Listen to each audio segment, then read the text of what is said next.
What's going on, everyone? That's right.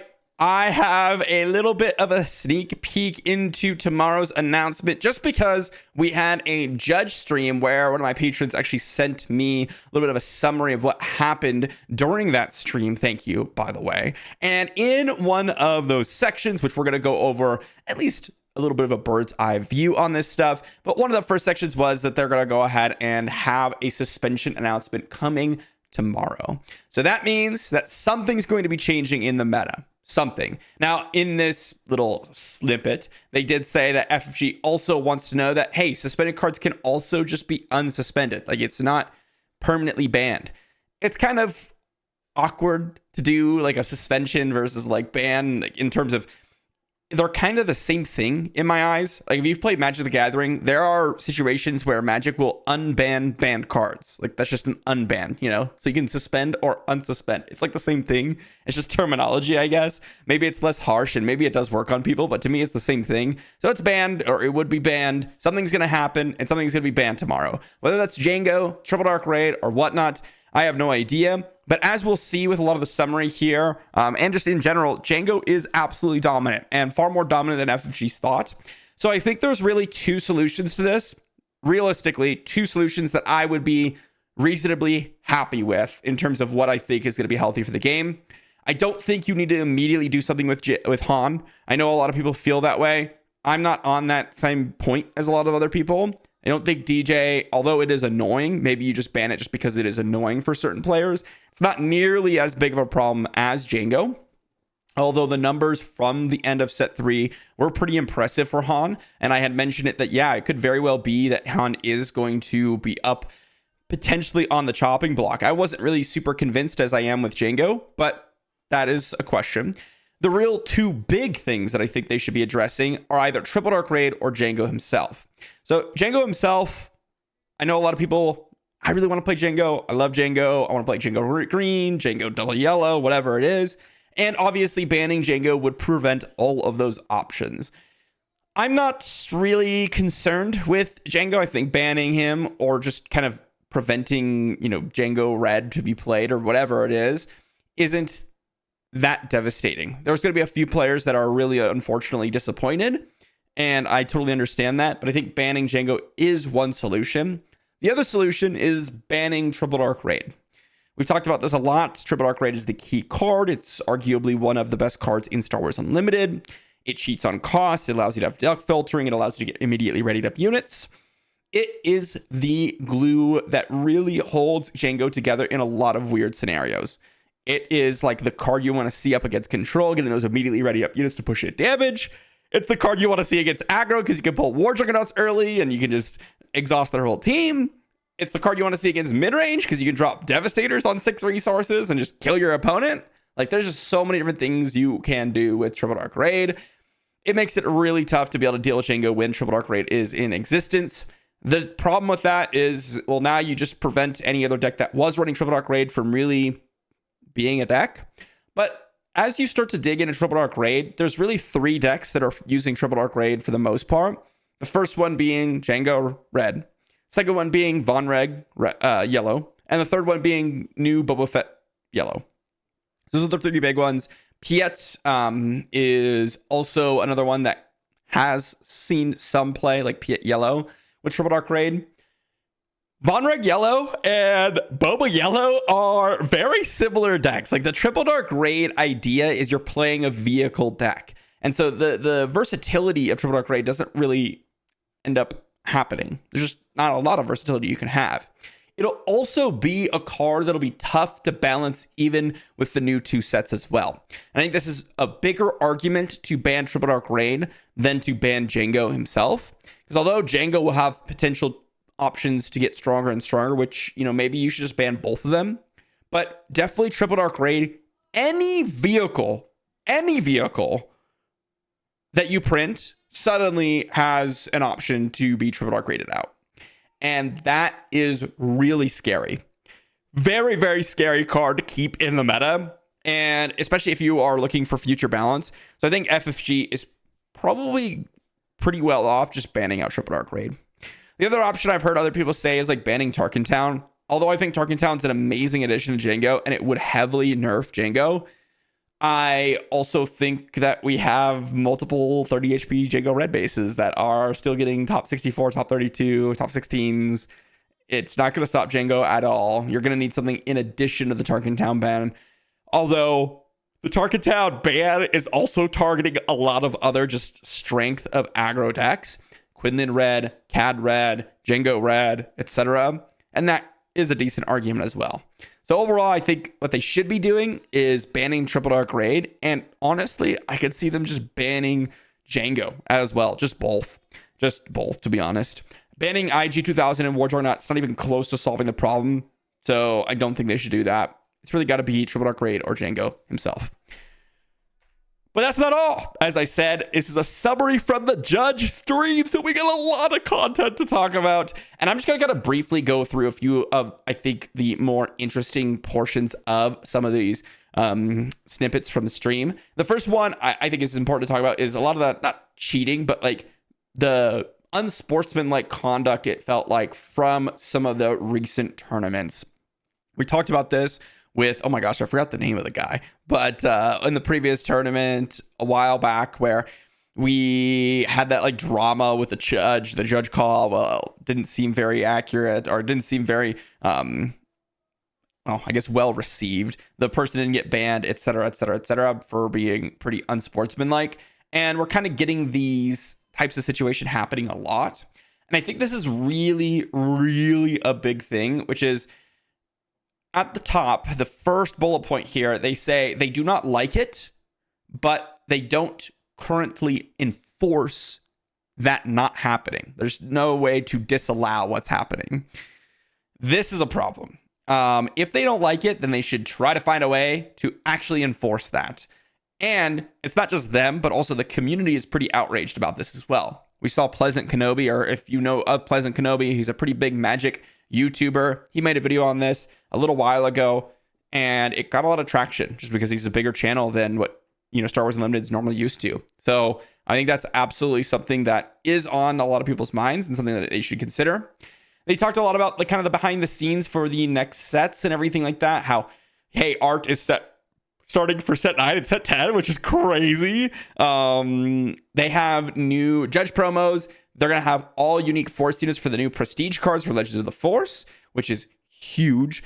And a bunch of other stuff related to kind of just future of the game design. I think at the bottom there is one that's really, really interesting, which is how they plan on to address power creep. They talked about how Shadows of the Galaxy and Twilight Republic were purposely not overpowered to introduce new mechanics. Uncommons and rares are more heavily played on purpose. They want people to play with the cards and not deal with not being able to attain them. But FFG knows that Jump to Lightspeed was more powerful than the previous set, and that we should expect that future sets will follow that same power level, which is good. Honestly, I'm actually excited about that. I think one of the big things about sets is that you do have to get the power level right. Because if you have a situation where one set's dominant, it can really feel stale. Or if you have a situation where one set, when it's released, is a little bit underpowered, you could feel like that set is a flop. And that's something that's really, really weak, especially when it came to some of the other sets that we saw. But that's not all. As I said, we got a lot to talk about. We got 2 more screenshots after this. They're going to be expanding PQs. They're going to be kind of messing around with the PQ locations. They're going to have Galactic Championships. There's a little bit of art with the new Padme, a new Mandalorian, which is absolutely sweet.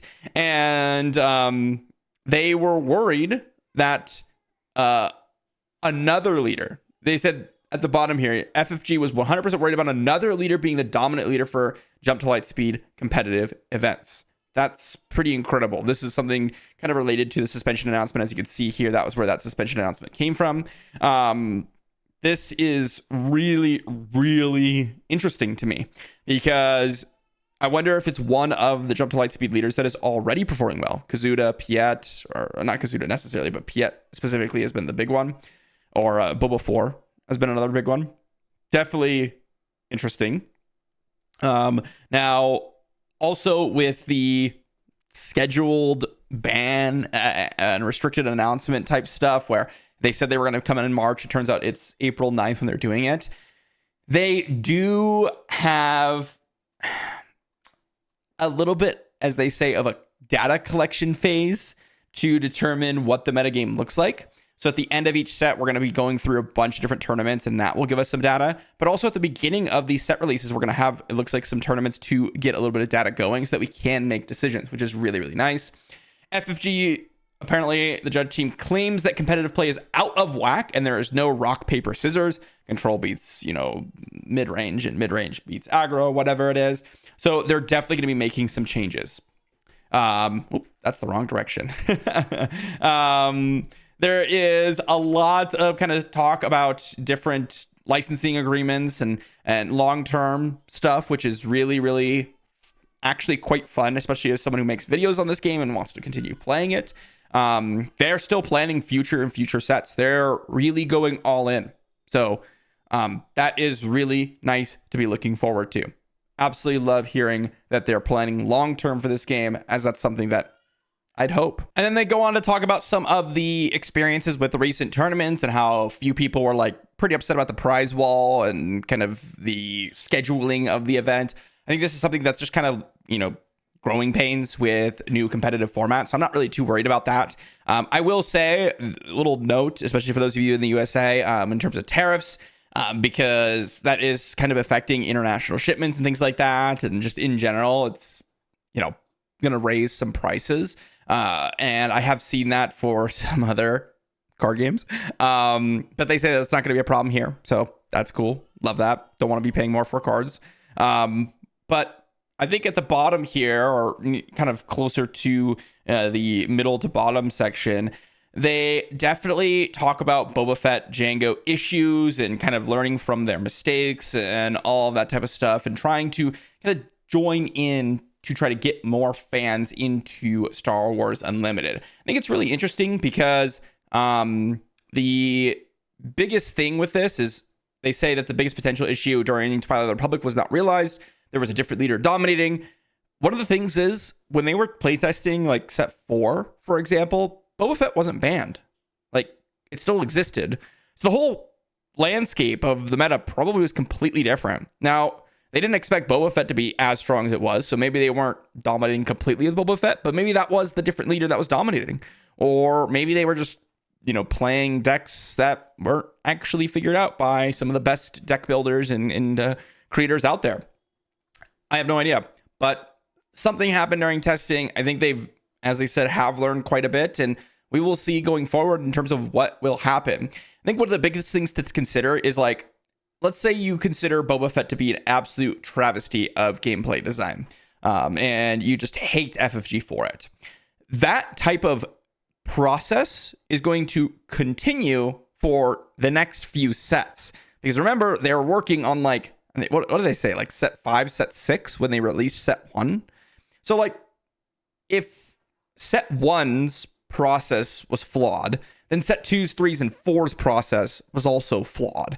And so when you're looking at this, I give a little bit of grace to FFG because they can't actually implement the learned changes all that easily. They just have to retroactively change cards, or change the meta. Not even necessarily change cards, but like ban certain things and such things like that. I think one of the biggest things is, like, we said Boba was a problem.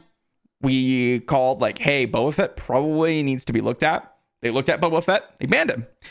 We mentioned Jango Fett is a problem. The meta is a little bit of a problem right now. They're looking at potentially suspending Jango or maybe some other portion of the cards in the meta. We mentioned that Han is a problem afterwards. Who knows? Maybe they'll look into banning DJ or banning some sort of part of Han. Like, making changes as you go through is never a bad thing. I don't think, creating a bunch of cards and then having like a few things being banned because they were slight oversights is actually that crazy of a big deal. I might be a little bit of a hot take there because obviously the goal is to not have any card banned and not have anything weirdly balanced, but that's just not realistic. And to be honest, if they are making changes like banning it at a reasonable pace because it was a problem, that is far better than sitting in a meta where we all have to figure out how to beat Jango and actually perform well at these tournaments, for example, or just beat Jango at your local tournaments, right? So with all that said, I am looking forward to seeing what FG is going to do. As I said, there is a lot to unpack tomorrow, especially with overall what's going to be happening and what they're going to be stating in terms of BNR announcement. But my goodness, am I excited to see where the meta shapes up afterwards. Because regardless of what people thought of the meta initially of set 4, this, if they do make a significant change like ban Triple Dark Raid or ban Django, we could see an entirely different meta shaping up. And that would be a lot of fun. It's basically like a new set release for competitive play, at least. With that said, hopefully you all enjoyed. Thanks for watching, everyone. And let me know what you think they're going to do tomorrow with the suspension announcement. See you then.